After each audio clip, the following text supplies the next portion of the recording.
नकारात्मक चीजें मस्तिष्क में बहुत ज्यादा चलती हैं, जिसका परिणाम ये होता है कि आप सारा दिन उलझे हुए जी रहे होते हैं। क्या करना चाहिए? एक प्रैक्टिस करिए। जिन विचारों से आपकी प्रगति होती हो उन्हीं विचारों को मस्तिष्क में रहने दीजिए, और जिन विचारों से आपकी प्रगति रुकती हो उन विचारों को बहुत जल्दी डिलीट करते चले जाइए। आपका मस्तिष्क जो है भरा नहीं रहना चाहिए, इसे जल्दी जल्दी खाली किया करो। आपके पास इरेजर है ना, एक जैसे पेंसिल में रबड़ होती है ना ऊपर लगी हुई, अगर कुछ गलत लिखा गया, गलत रेखा खींच दी गई, ड्राइंग कर रहे हैं आप, तो आप क्या करते हैं कि नहीं नहीं ये तो गलत रेखा खींच गई, तो फटाफट रबड़ का इस्तेमाल करते हैं। बच्चों को शुरुआत से ये सिखाया जाता है कि ड्राइंग कर रहे हो या कुछ लिख रहे हो तो शुरुआत में पेंसिल से लिखवाते हैं ना। पेंसिल से लिखवाते हैं इसलिए क्योंकि लिखते समय गलतियां होंगी, तो गलत को जल्दी से जल्दी मिटा दीजिए और सही को 2 बार 3 बार पेंसिल उसमें चला करके उसे और गहरा कर दीजिए कि ये सही है, और उसे उभारिए। तो आपने भी यही करना। बात को याद रख लेना, इसलिए एग्जाम्पल दिया। गलत विचार, गलत बात दिमाग में आ रही हो, तुरंत इरेजर से, रबड़ से मिटाओ। आपके पास डिलीट का बटन है, अपने अंदर ही बटन को दबाओ और ये कहो नहीं नहीं ये विचार नहीं चाहिए, तो बेकार की बात है, निकालो बाहर फेंको। ठीक है, बुरे को बाहर निकाल दीजिए। विश्वान देव सवितान दुरितानि परासुव। दुरितानि परासुव, दुरित को बाहर फेंक देना। विश्वानि देव सवितुर दुरितानि परासुव। हे सविता देव, प्रेरक परमात्मा, जो भी कुछ इस दुनिया में मेरे अंदर कहीं से भी किसी भी तरह से बुरा विचार आता है, दुरितानि परासुव, उन सबको दूर फेंक देने की मुझे शक्ति दो। उसके बाद क्या कहना? यद भद्रम तन्न आसुव। जो भी कुछ भद्र है, अच्छा है, हितकारी है, भला है, कल्याणकारी है, बस वो मेरे पास आ जाए। तो पहला क्या काम करना है कि जो भी कुछ इरेज करने वाली चीजें हैं, निकालने वाली चीजें, उन्हें पहले मिटा दो और सही को मस्तिष्क में बार बार लाइए, उसको दोहराइए। जिसको आप दोहराओगे तो वो चीज पक्की होती जाएगी। जितनी भी आदतें आपकी बनी हैं वो दोहराने से बनी हैं। अगर बुराई को दोहराते चले गए तो बुरी आदतें बन गई, और अच्छाई को दोहराते चले गए तो अच्छी आदत बन गई। मुस्कुराने की आदत को दोहराते चले जाइए, मुस्कुराहट परमानेंट हो जाएगी। तो थोड़ा मुस्कुरा के दिखाओ ना मुझे, अभी भी मुंह लटका के मुस्कुरा रहे हैं। कुछ को तो बड़ा मुश्किल लगता है, और कुछ कहते हैं मुंह लटका के मुस्कुरा तो रहे हैं, और कितना मुस्कुराए। आदत वही बनाओ ना जो आप टिका सकते हो। और बहुत ज्यादा दिनों के बाद हंसोगे ना तो डरावने लगोगे। सारा दिन मुस्कुराते रहिए, खुश रहिए। और कुछ जगह मैंने देखा है वहां कोई सारा दिन हंसता रहे ना तो लोग आके डांटते हैं, क्या सारा दिन खिल खिल खिल खिल खिल खिल करते हो, सीरियस भी रहा करो। क्यों रहे भाई, तुम सीरियस हो वही बहुत है, हमें क्यों कर रहे हो। तो जिस चीज को आप सारा दिन दोहराओगे वो आदत में शामिल हो जाएगी। चिंता को दोहराया तो चिंता परमानेंट, मुस्कुराहट को दोहराया तो मुस्कुराहट परमानेंट हो जाएगी, और शांत रहने को दोहराया तो शांति परमानेंट हो जाएगी। और माथा पीटने की आदत बना ली तो परमानेंट आप वही हो जाओगे। कोई नहीं ऐसा होना चाहिए। और जिसके चेहरे पर हर समय उदासी, बुरी बुरी बातें, मनुष्यत इसी का तो नाम है। तो आप पॉजिटिव थिंकिंग को महत्व दीजिए। बहुत कम लोग मुझे ऐसे मिलते हैं जिनको कोई समस्या बताइए तो तुरंत समाधान के बारे में अच्छे पॉइंट्स बताते हैं, पर ज्यादातर तो वो लोग दिखाई देते हैं उन्हें कोई भी काम बताओ, वो काम कैसे नहीं हो सकता ये वो जरूर बता देंगे आपको। इतनी नेगेटिव अप्रोच वाले लोग होते हैं। काम बताना शुरू कीजिए, मीटिंग करने बैठ जाइए तो उनमें एक तो प्रमुख रूप से मिलेगा, ये आपको बैठते ही बताना शुरू करेगा, ये काम इसलिए नहीं हो सकता, इसलिए नहीं हो सकता, इसलिए नहीं हो सकता, इसलिए नहीं हो सकता। रतन टाटा ने किसी एक परिवार को देखा जो बारिश तेज चल रही थी बॉम्बे में, और वो परिवार स्कूटर पर, पति पत्नी और 2 उसके बच्चे, मूसलाधार बारिश में स्कूटर चलाते हुए जा रहे हैं, और बारिश में कुछ दिखाई नहीं दे रहा था तो इन्होंने अपनी गाड़ी रुकवा के साइड में लगाई, और जहां बस का जो वो शेड बना हुआ होता है ना, वहां पर वो जो बस स्टॉप पर वहां जाके खड़े हो गए। उन्होंने देखा कि एक परिवार इतनी बारिश में, और स्कूटर तो ऐसा ही है तो चुल्लू भर पानी में डूब मरे, एकदम फिसल जाता है ना।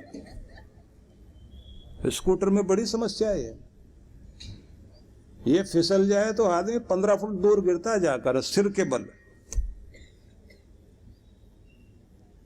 उसके बाद फिसलने वाली चीज मोटरसाइकिल है। तो वो बहुत घबरा गए कि जिंदगी को दांव पर लगा के व्यक्ति जा रहा है।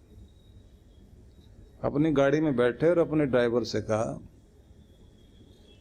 कि कंपनी की ओर लेकर चलो गाड़ी को, और वहीं से उन्होंने फोन किए कि सारे स्टाफ को, जितना भी हमारा, सारे जितने भी इंजीनियर है, जितने भी सारे टेक्नीशियन हैं, जितने हमारे बड़े बड़े विशेषज्ञ हैं, उन सबको, जो भी साइंटिस्ट वगैरह हैं, उन सबको इकट्ठा करो एक जगह, और मैं 1.5 घंटे में पहुंच रहा हूं।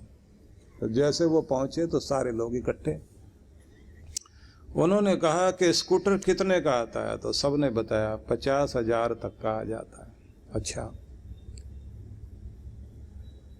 1 लाख की कोई कार बनाओ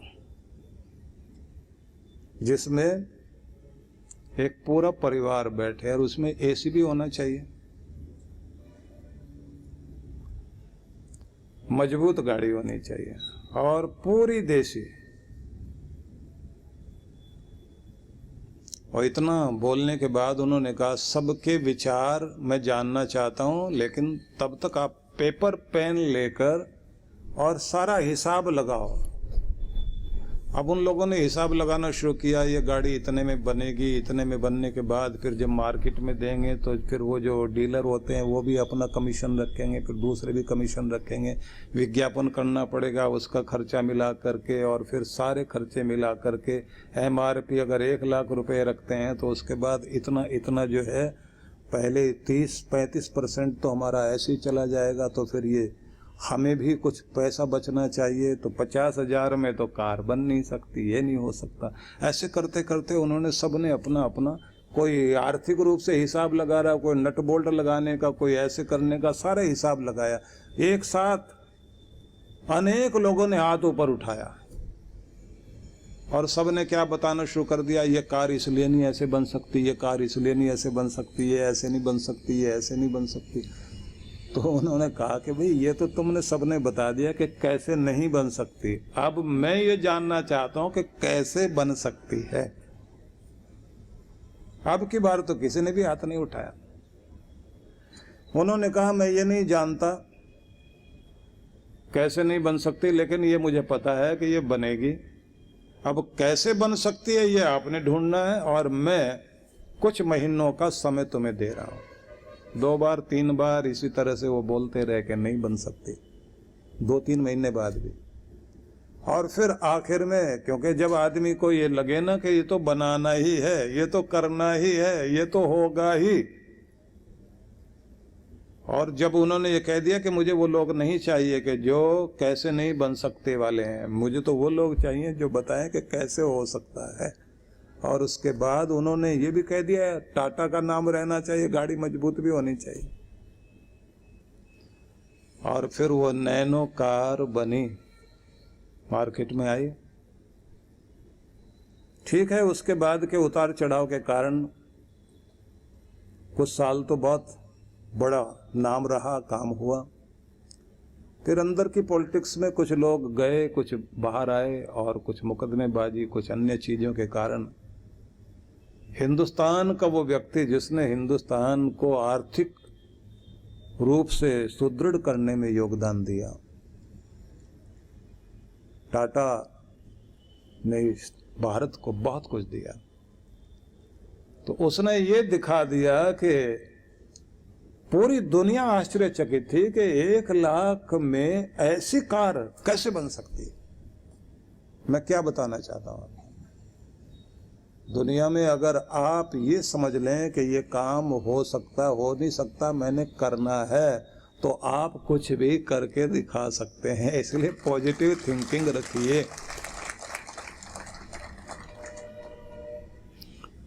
नहीं हो सकता ये तो आसानी से कोई भी बोल देगा, हो सकता है, और हो सकता ही नहीं, होगा। ये जिसने निश्चय कर लिया वही दुनिया में कुछ करते हैं।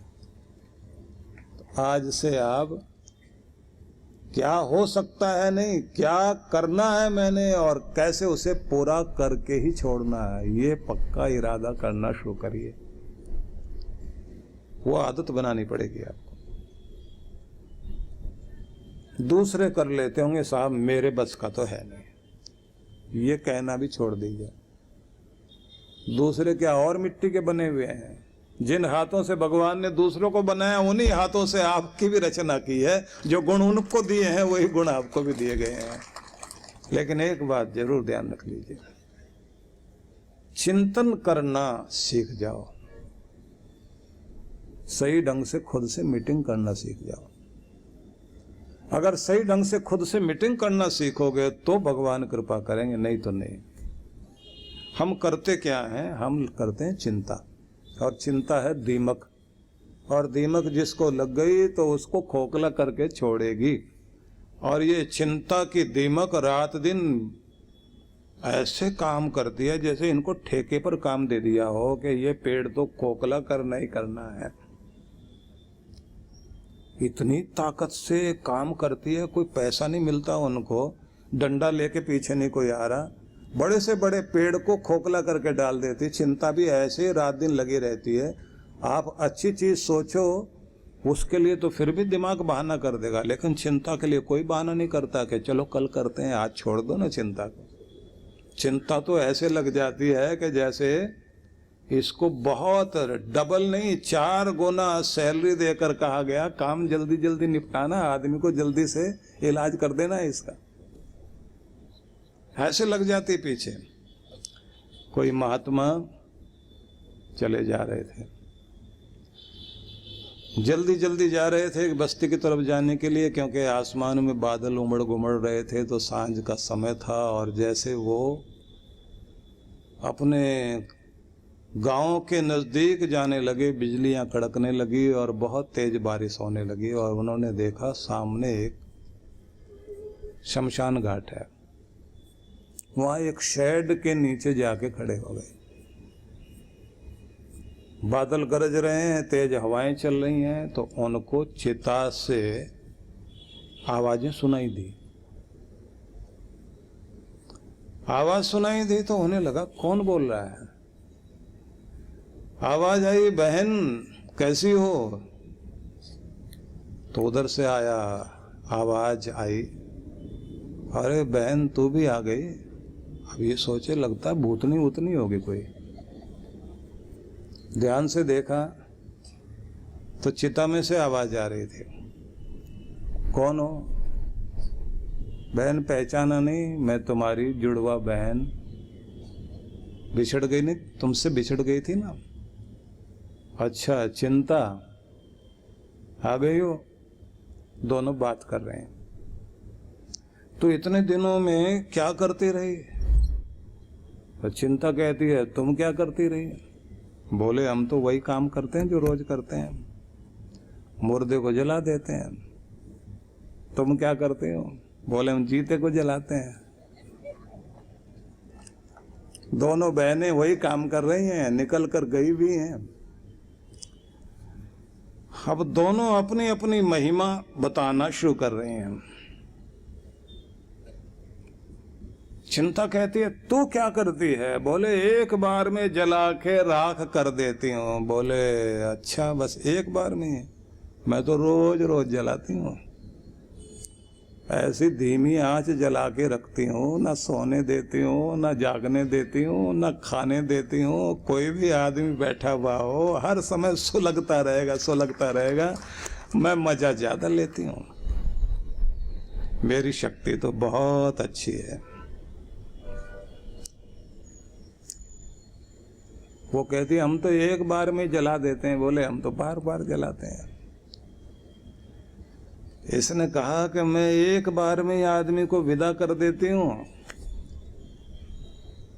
बोले तुम तो मजा लेना नहीं जानते, हम तो जकड़े रखते हैं, ना मरने देते ना जीने देते। बोले मैं आंसू डाल देती हूँ सारे परिवार पर। पहले तो जाने वाला ही आखिर में जब जाता है उसके आंख में आंसू आ जाते हैं जब छोड़ रहा होता है। उसके बाद उसके सारे लोग। बोले ना मैं आंसू बहने देती। चिंता कहती है ना मुस्कुराने देती। मैं तो अंदर अंदर से ही उसे ऐसा कर देती हूँ। आंसू तो उसके होते हैं लेकिन अंदर चल रहे होते हैं। दोनों अपनी महिमा कह रही हैं। अब महात्मा जी सुन रहे हैं। बोले बहुत बुरे फंसे आज इन दोनों के बारे में सुन तो रहे हैं, लेकिन देखो बेचारे लोग कैसे रहते होंगे, कैसे जीते होंगे।